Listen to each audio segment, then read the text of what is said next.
A history of bras and corsets.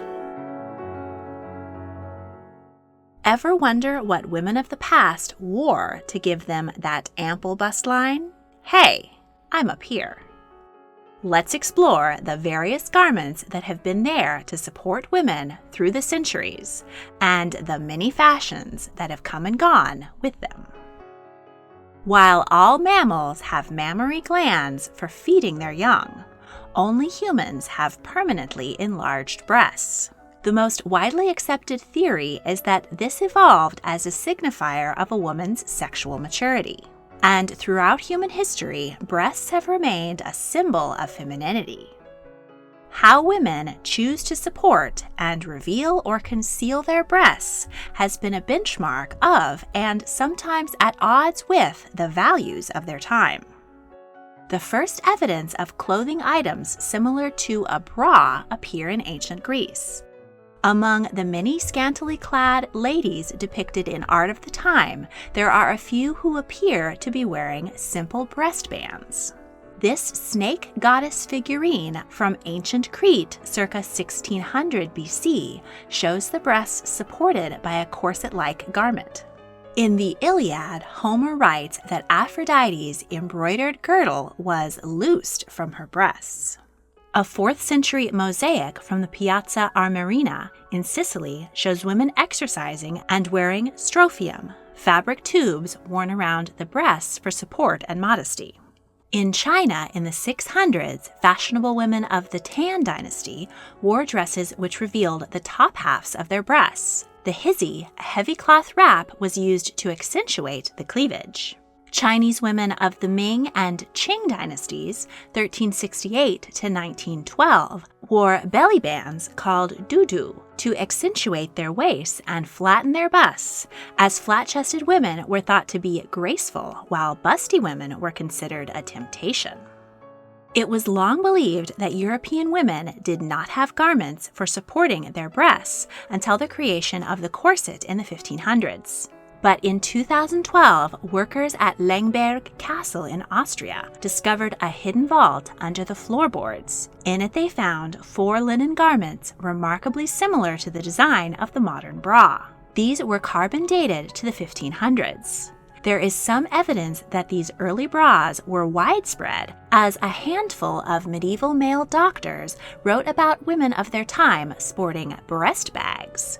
But men, usually monks, who did the lion's share of writing back then, considered such feminine attire unmentionable. They believed such things were sinful to even think about, and below their notice to write about. In the early 1500s, we see the emergence of the undergarment which would dominate women's fashion for the next 400 years, the corset. Corsets cover the majority of the torso and hold it into the desired shape, usually a small waist and large hips and breasts.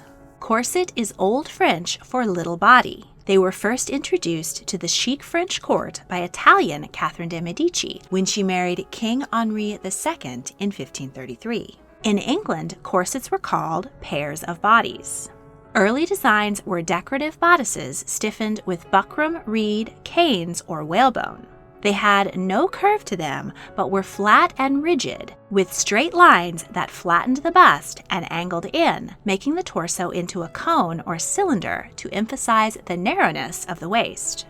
Pairs of bodies could be worn under a gown or as outerwear. A busk made of wood, metal, or ivory further reinforced the front of the garment.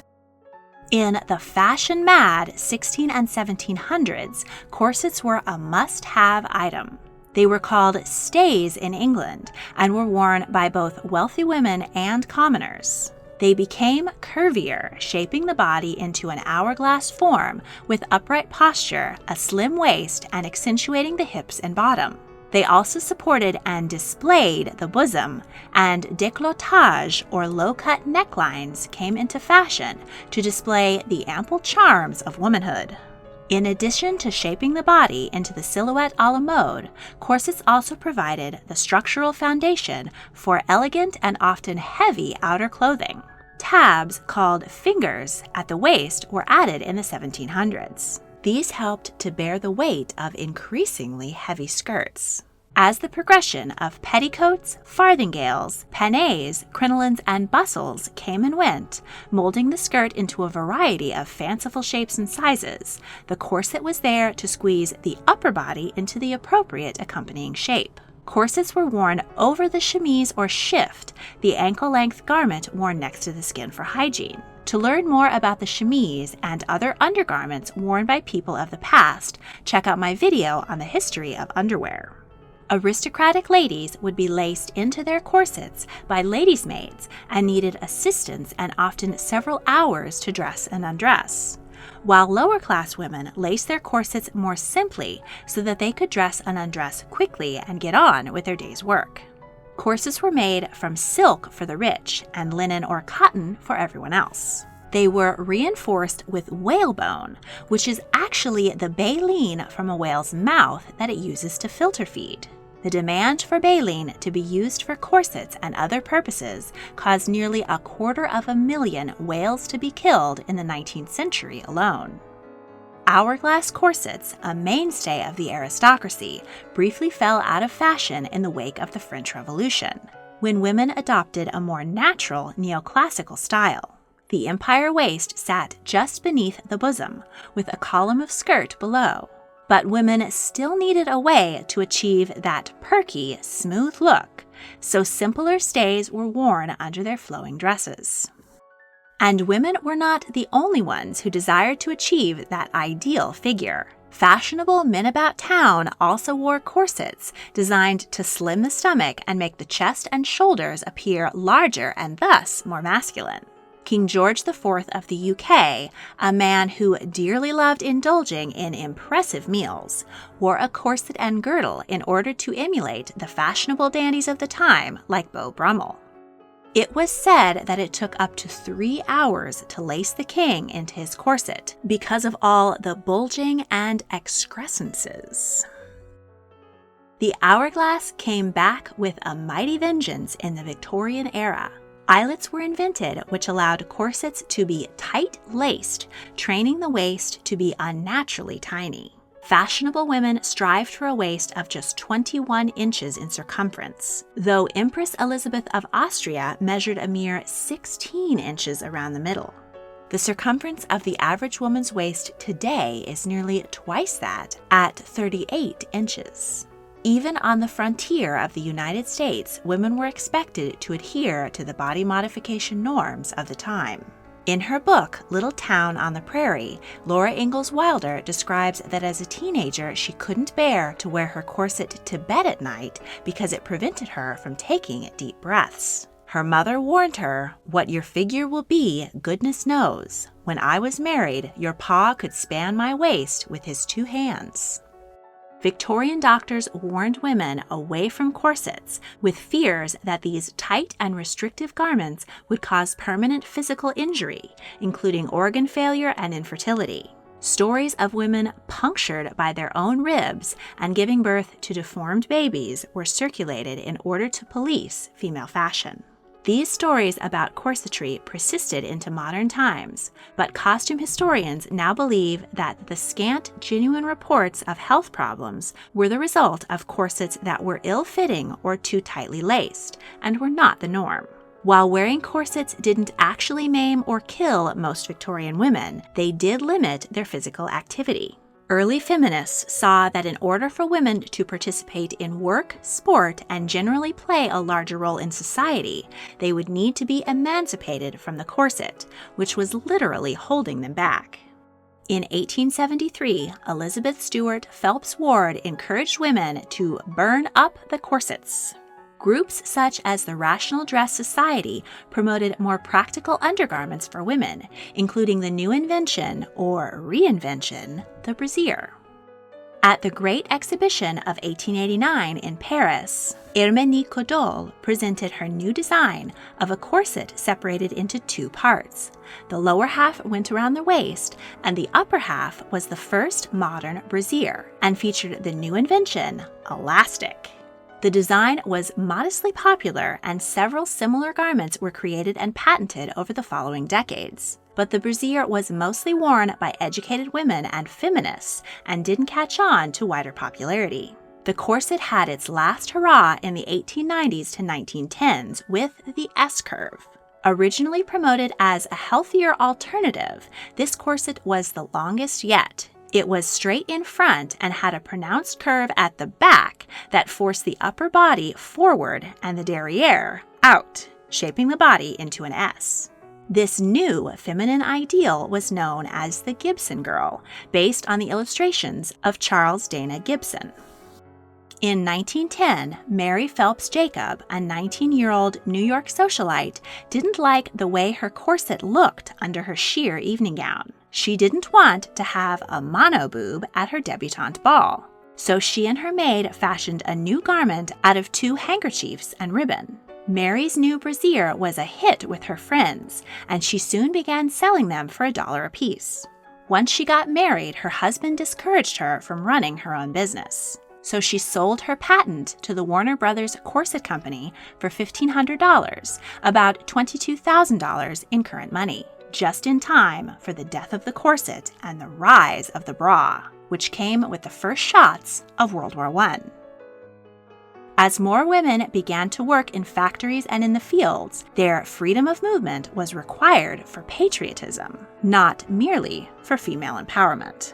The whalebone in corsets had since been replaced with steel rods, but women were discouraged from buying new corsets so that the steel could be saved for military use.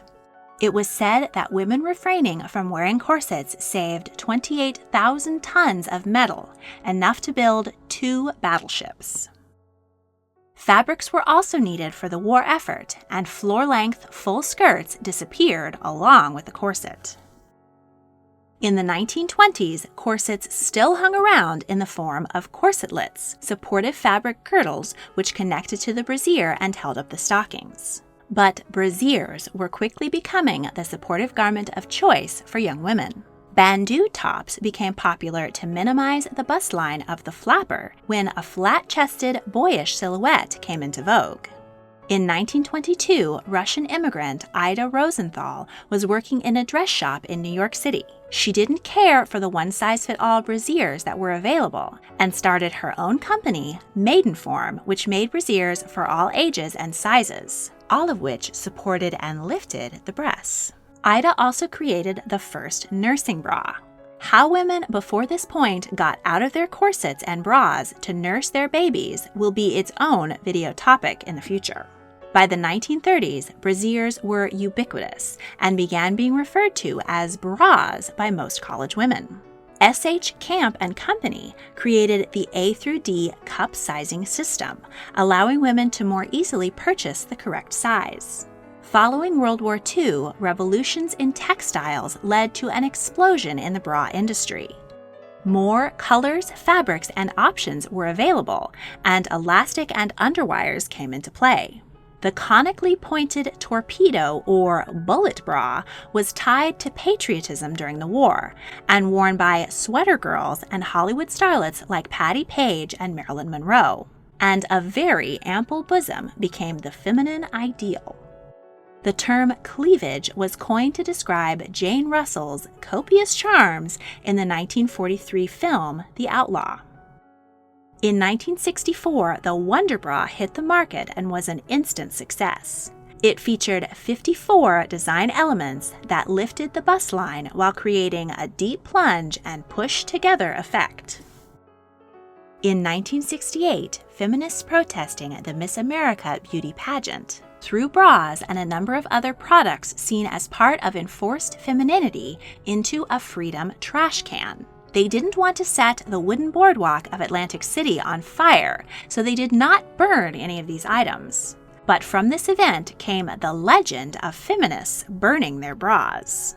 Many in the women's rights movement did go braless, as they saw bras as uncomfortable and enforcing an over-sexualized and repressive form of femininity. In 1977, 3 University of Vermont students invented the jog bra to lend women more comfortable support while jogging and exercising. In the 1980s and 90s, large-busted silhouettes continued to be in vogue. Victoria's Secret and other retailers promoted the bra as an object of desire.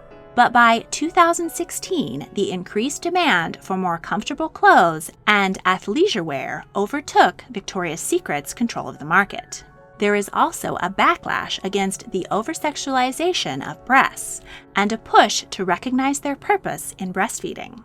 In 2020, as women are spending more time at home and less time in the office and in public, push-up and underwire bra sales have fallen by 16%, while more comfortable alternatives like bralettes and sports bras are on the rise. Whatever the feminine ideal of the day may be, and, more importantly, how women choose to look and feel, as long as women have breasts, bras, or something like them will be there to lend us all some support. If you enjoyed this video, please like, subscribe, comment your thoughts, and check out my other royal history videos. If you really want to help, please consider supporting me on Patreon. A link is in the description. Thank you for watching.